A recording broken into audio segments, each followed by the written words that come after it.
ჭამარის შემცველობის მდგომარეობიდან გამომდინარე, ხშირად გვიწევს ექიმინთო კონსულტაციები. ტექნოლოგიები ძალიან გვეხმარება იმაში და ინტერნეტს ვიце რომ კონტაქტი უფრო ხშირი ქონდეს ექიმებთან. ვაჩვენებ ხოლმე ხშირად ფოტომასალას და ვიდეოთითაც შეუთქვამს, ნათი ასე გააკეთე, ნათი ახლა ასე დააკვირდი, ბავშვი როგორ არის, ასე დასვი და ძალიან ხშირად მოუწია ჩემთვის ამასთან დაკავშირებით რჩევები. რამდენად შეგიძლიათ მომდევნო ვიზიტის განხორციელება? ეს შეიძლება იყოს როგორც ადგილზე ვიზიტი, შეიძლება იყოს დისტანციური. ჩემი სამსახურიდან გამომდინარე, ვარჩევ დისტანციურ მომსახურეობას. კონკრეტული ჩივილი ხომ არ არის ამ ეტაპზე? არა, რაც შემდგომ თამარს მსგავსი მწვავე ჩივილები არაფერი არ ხონია.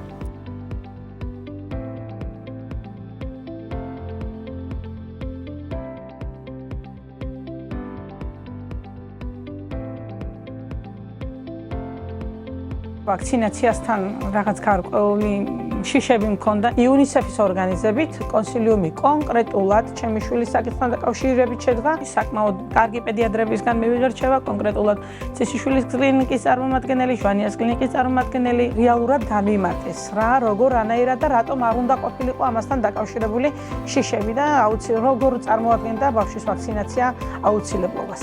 იუნისეფთან თანამშრომლობამ გააძლიერა ოჯახის ექიმის როლი.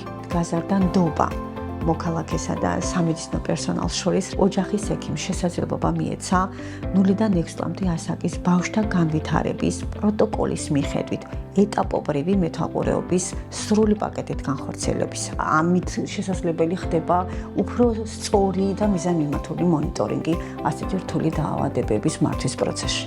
მოხდა სამედიცინო პერსონალის გადამზადება, მათი კვალიფიკაციის ამაღლება. ასე თავდაჯერებული მე არასოდეს არ ყოფილვარ. მაქვს განცდა, რომ ოჯახის ექიმი პირველადი ჯანდაცვის დონეზე მარტო არ არის.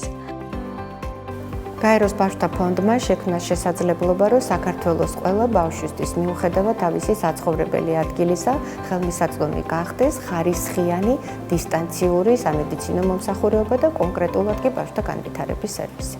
დაფინანსებული იყო პროექტი ევროკავშირის მიერ დისტანციური სერვისების განხორციელება შევძელით 50 დაწესებულებაში. გარდა ამისა, ჩვენ შევძელით, რომ შემოგვეტანა დისტანციური სწავლების მეთოდი, რომელიც იყო შემთხვევაზე დაფუძნებული სწავლების მეთოდი, შევქმნით ძალიან კარგი საფუძველი იმისთვის, რომ ეს ყველაფერი მთავრობამ გადაიბაროს და სისტემაში იყოს მდგრადად ინტეგრირებული.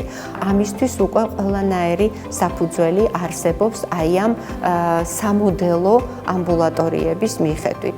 რაც უფრო მეტი მხარდაჭერა გვაქვს ჩვენ მშობლებს, უფრო მეტად დაცულად ვგრძნოთ თავს ამასთან დაკავშირებით, იმიტომ რომ შიშები ნაკლები გვაქვს და მგონია რომ პრობლემებს უფრო მეტად გავუმკლავდებთ.